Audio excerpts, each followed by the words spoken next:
Hi, thanks for joining me again. So today we are talking about slope, finding the slope of a graph or using the slope to make an equation. So let's look at what we're talking about here. What is slope? When we're looking at a graph, the slope is how steep the graph is. It's usually expressed as a fraction or a whole number. It can also sometimes be a decimal. If you know how to go from one to the other, then that's great.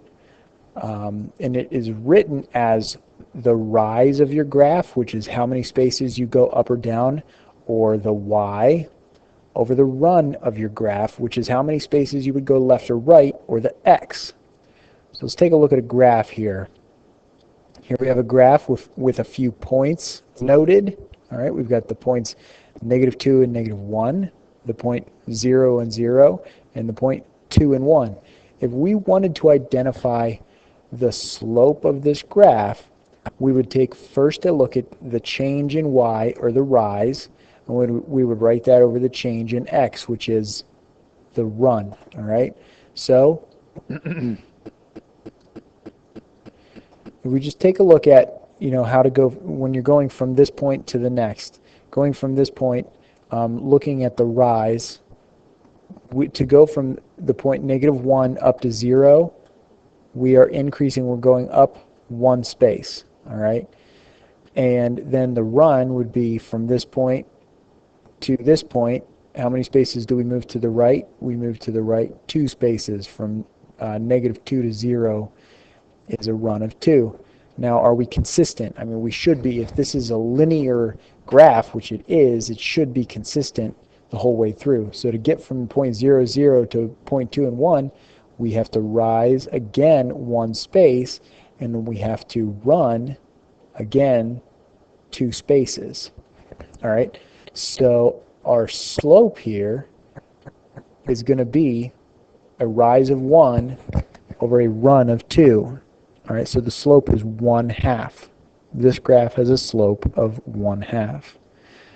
It's important to note, too, this is kind of consistent with what we've been doing for the last couple of weeks on a graph such as this. If you are moving to the right, that is a positive x. And if you are moving up, that is a positive y. So that means the reverse is true. If you're moving to the left, it's a negative x. And if you're moving down, it's a negative y. So those rules are still important here. All right, I'm going to clear this ink, and we're going to move. All right, you may be given just the points, and you may have to find the slope. And that's really not that hard. In order to do that, if you have a pair of coordinate points and you want to find the slope, you're going to subtract y1 from y2, and then subtract x1 from x2 and write that as a fraction. All right. So it is really important that you understand the order of subtraction. Now, I've written subtract y1 from y2. So as an actual math problem, that would look like this: y2 minus y1. All right. When you're subtracting from, that means that this value comes first, and you're actually subtracting this. Okay. Again, when you subtract your x's, it would be x2 minus x1. All right, and that would be your fraction, and then your answer would be your slope. So here we have a couple of points. We have point A, which is 3 and 4, and we have point B, which is 5 and 8. So subtracting y2 and y1, all right, y2 is 8, and then y1 is 4. So we would do 8 minus 4, and we would get positive 4. All right, x2 is 5, and x1 is 3. So we would do 5 minus 3 and get 2. So we'd write that as the fraction 4 over 2, which simplifies to just 2. Okay, so that's how you would find your slope if you have a pair of points. All right.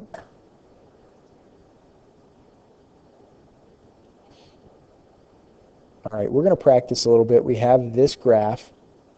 We're going to start by finding the slope of the graph.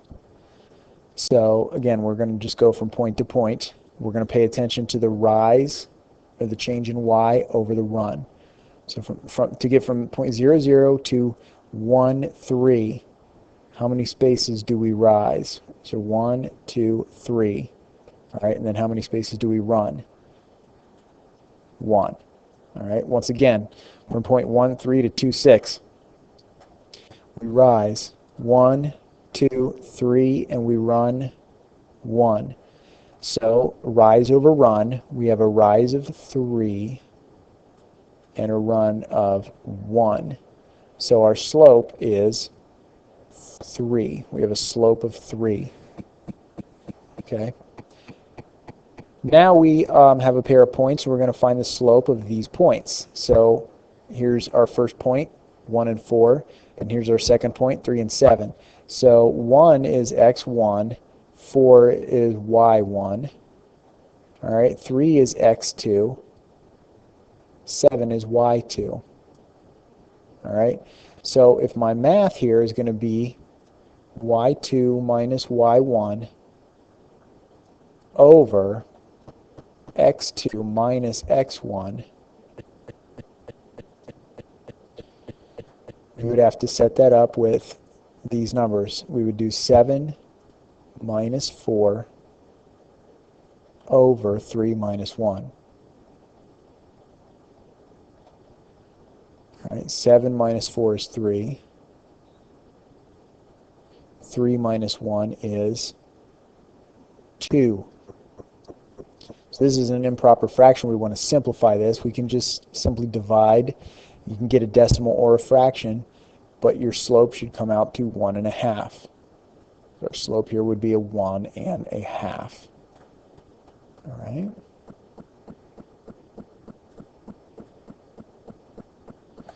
All right, to graph a line with a given slope, we have a few reminders we need to follow. First, we need to remember that your slope itself tells you how the x and the y changes. Remember that your x is your run, your change in x is your run, and your change in y is your rise. So if you're given 1 point and your slope, you'll add your x's and you'll add your y's. All right? So remember that your slope is rise, which is your y, over your run, which is your x. All right? So we're going to graph the line that contains the point 4 and 6 and has a slope of 3. So if our slope is 3, all right, that is actually the fraction. Remember that a whole number can be written as a fraction over 1. So our slope of 3 is actually 3 over 1. So that means that our y for our slope is 3 and our run is x, or is 1. Our x is 1, our y is 3. So start by plotting the point you're given. So 4 and 6. So 1, 2, 3, 4. 1, 2, 3, 4, 5, 6. So here's my point, 4 and 6. All right.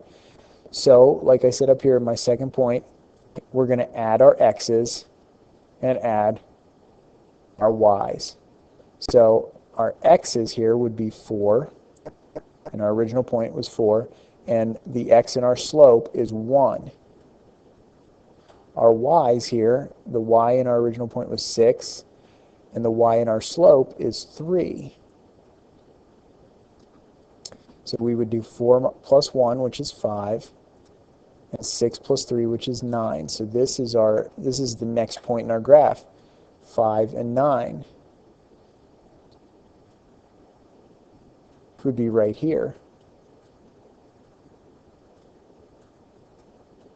All right, and if we were to graph the line, this is what we would end up with. Now again, you can test your slope and see if we do have a slope of 3 over 1 for this point. So from this point our rise is 1, 2, 3, and our run is 1. So yeah, we did draw a line with a slope of 3 containing the point 4 and 6. All right, so that was kind of a quick tutorial on slope, and I hope it helps. Thanks for joining me today.